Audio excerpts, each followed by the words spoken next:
Multimodal.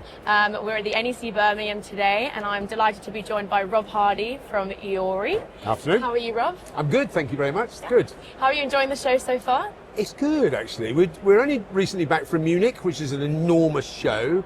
And I'm always slightly worried. Munich's every 2 years, that it takes some of the sting out of multimodal. Absolutely not. This is very, very impressive. I think it gets more impressive every year I come, and it's fabulous. I've hardly sat down. I've not eaten. It's quite normal. So I love it, love it, love it, love it. It's really good. So fresh off the bat from Munich, right back into multimodal. As someone who's been going to both those events for a long time, sorry. Well, not that long. I'm only young at this. What's one difference that you can already tell from the industry so far? Well, I think the industry's moving on. What you've obviously seen quite a lot here is the emergence of AI and computerization and data analytics and all this type of stuff that never, of course, used to exist in my good old days, you know. But I see a lot of that coming up. It's lovely to see people looking more at supply chain than just transport and logistics. They're actually looking at end to end and how do we add value, and we see ourselves as part of that as well. But the AI piece, I mean, I don't know whether it's a dot-com bubble to a bit, you know, it's kind of, I think we have to manage our expectations in some of these areas, where at the moment there's this massive surge of AI, but it's only as clever as the information you put in it, and it's important that we sort of keep our expectations under control. But look, it's buzzing, and then it's always, you know, it's a good show when you've been here for like 6 hours, as I've been here, and I've seen about 10% of it so far, because it's everybody connecting. I love it. We've actually changed our approach this year completely. Actually, is we normally had very salesy, very sort of stand-up tables and chat. We're going to do this. We're going to do that. We said actually no, let's not do that anymore. It's not. I don't see this. It's a fantastic networking event for us that has some sales. But I'm not coming here to actually say what was my return on investment. My return on investment is I'm here. That's my return on investment. So we've changed it now, and we've got sofas and cushions, and it's already more chilled out. Because if I'm sitting in the business saying, I'm going to de-stress the frontier and the border and customs for you, what better way than having a really sort of chilled out area to tell you about that? So it's working really well so far. People like it. So going back to what you were saying about technology becoming more and more of a thing. Yes. How does that play into, say, with changing trade rules that we have going on at the moment, small businesses staying compliant? Do you think that technology is playing a big part in that? I think it should. I don't think it is enough, to be fair.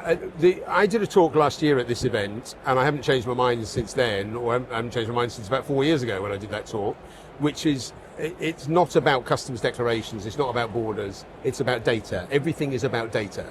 And if you get your data flowing, then that's 85% of trade anywhere in the world. It's only the last 15% which are unique to that territory. But data is data. It's just, if you don't get that data flowing correctly, you struggle all the time. And I think sometimes with the smaller operators, they don't get that data flowing. They will contact an agent to discuss, I need a customs declaration. And our response is always, don't do that. You don't go to the doctors and tell them you've got something wrong with you. You tell them what you're how you feel, you know? So we're actually saying to them, what are you trying to achieve? And talk to me about the data flows. Because we had a situation where our sales were onboarding a lot of customers, but we weren't getting any business because nobody had talked about the data. Right. Everyone was just saying, I've got all this customers. Nobody's giving us the load. We just got the customer, you know. So if we get the data flows right, everything falls into place. Same everywhere, and we're looking at that now globally, as the UK is looking more global. So interesting times. Do you think it's the most important way for smaller companies, to stay compliant at the moment, or is there another contender for you? Look, I flagged something up on LinkedIn the other day that got a massive amount of traction. I kind of saw 20,000 views and all kinds of comments, because I said we'd lost a client, another client, and we'd lost the client because we're trying to do the customs paperwork correctly, and he took it to his other agent who doesn't ask all these awkward questions. And I thought, okay, I'm not doing this anymore. This is really annoying. So I think that people often see that once the customs clearance is done, the job is finished. That's the beginning.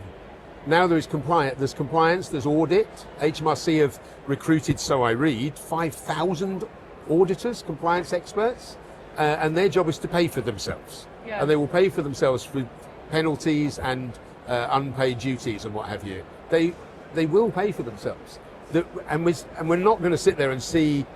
I wrote another thing today that I said, don't think that you can just get the truck cleared. Don't make an error to get the truck cleared, because you might find it's your office you're clearing next, because it's get it right. Just because it's cleared doesn't mean it's cleared. It means you've got the truck through the frontier. Yeah. So be aware. Don't have too many agents, and test your agent. Make sure they're capable of doing the right job for you.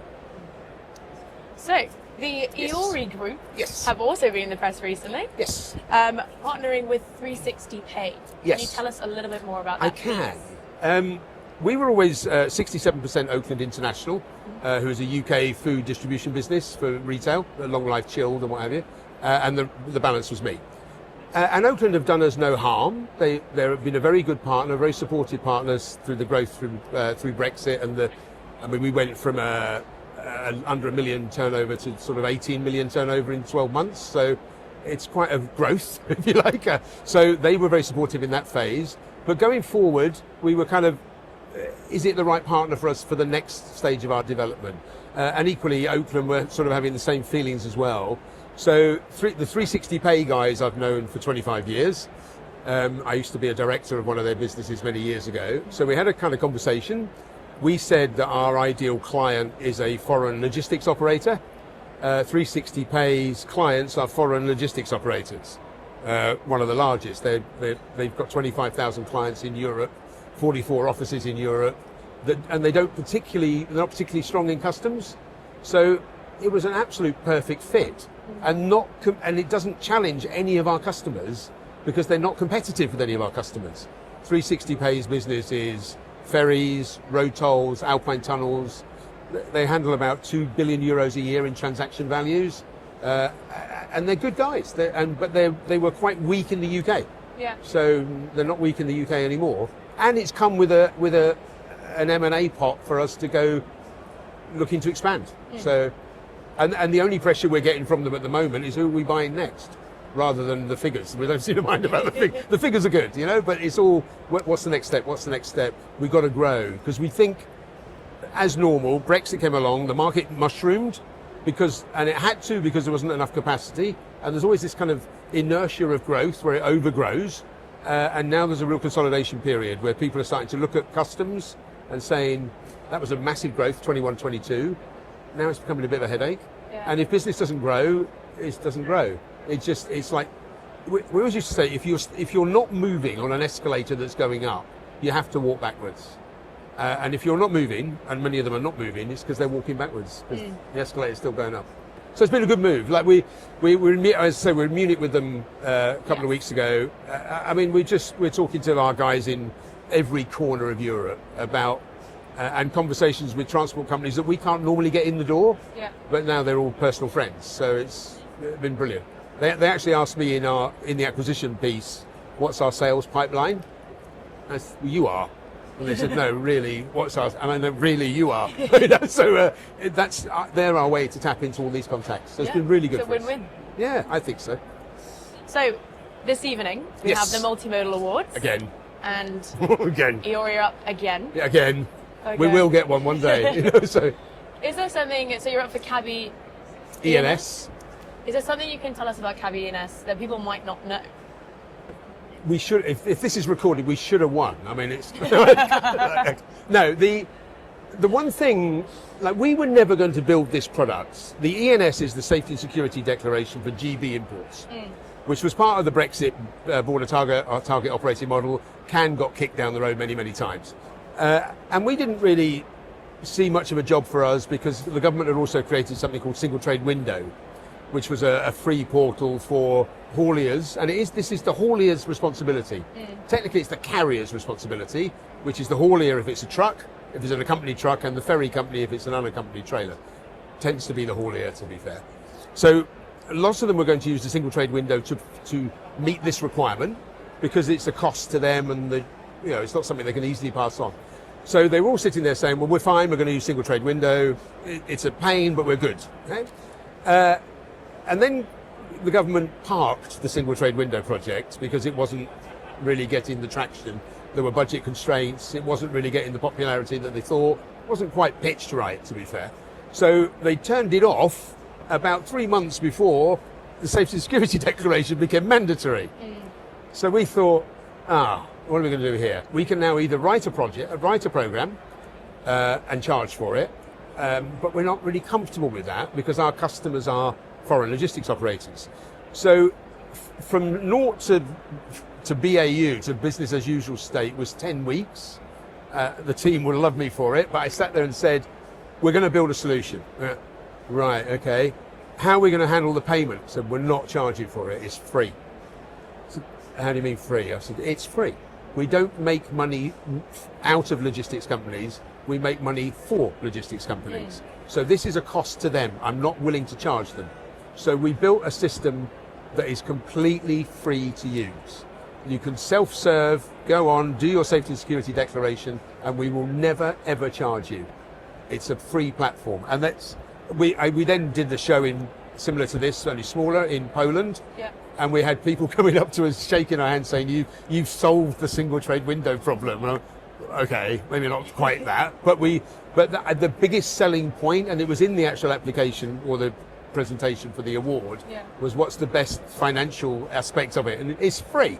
It's completely free. We have a managed service. If somebody wants us to press the buttons for them, we'll charge them because we're pressing the buttons for them. But if they want to press the buttons themselves, and most do, there's absolutely no fee at all.